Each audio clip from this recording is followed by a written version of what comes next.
Seria Regăsirea puterii interioare, ruptura de sine și pierderea identității. Episodul 1. Momentul în care te-ai pierdut de tine. Nu te-ai pierdut de tine într-o clipă dramatică. Nu a fost un eveniment, nu a fost un șoc.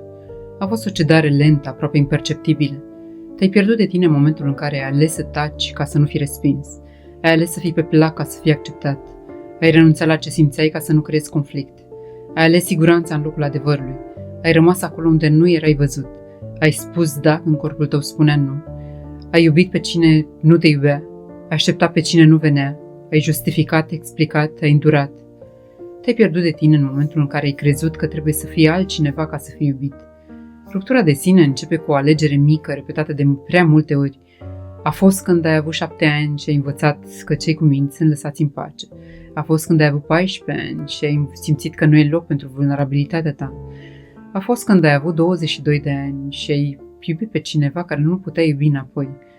A fost când ai avut 30 de ani și ai rămas într-un job care ți-a stins sufletul.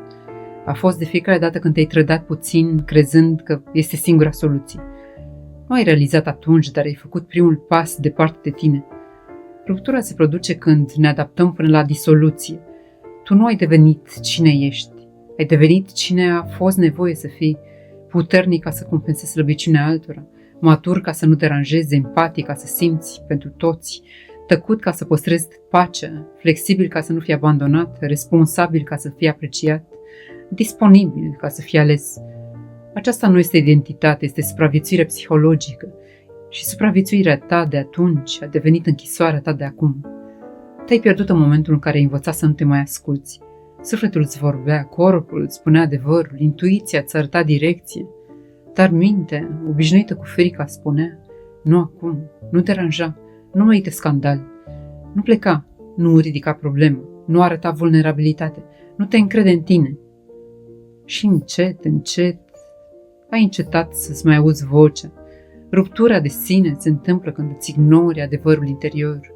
Și adevărul tău a încercat să-ți vorbească, în neliniștea de dimineață, în tensiunea din piept, în nodul din stomac, în lacrimile care apăreau fără motiv, în nevoia de a fugi, în golul dintre tine și ceilalți, în relațiile care te trădau. Adevărul te-a strigat, dar nedurerea l-a acoperit, până când într-o zi nu te-ai mai recunoscut. Adevărul care doare, ruptura de sine, este o formă de abandon interior, nu de ceilalți, de tine. Și acesta este cel mai profund abandon. Este clipa în care încetezi să fii propriul tău aliat, propriul tău martor, propriul tău adevăr, propria ta forță, propria ta siguranță. De aceea nu te simți întreg, de aceea nu te simți acasă nicăieri, pentru că nu mai ești acasă în tine. Dar adevărul care liberează este acesta.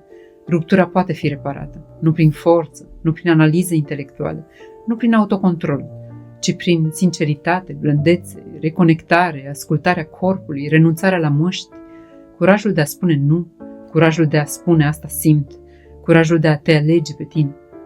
Întoarcerea începe cu un singur gest, recunoașterea rupturii. Prima etapă a întoarcerii, să-ți amintești cine erai înainte să devii cine ești. În spatele tuturor responsabilităților, rolurilor, măștilor, performanței, adaptării, fricii, tăcerii, există un tu originar, un tu care a rămas acolo, în momentul exact în care ai ales să nu te mai asculți. Și când ajungi din nou la el, nu descoperi ceva nou, te descoperi pe tine.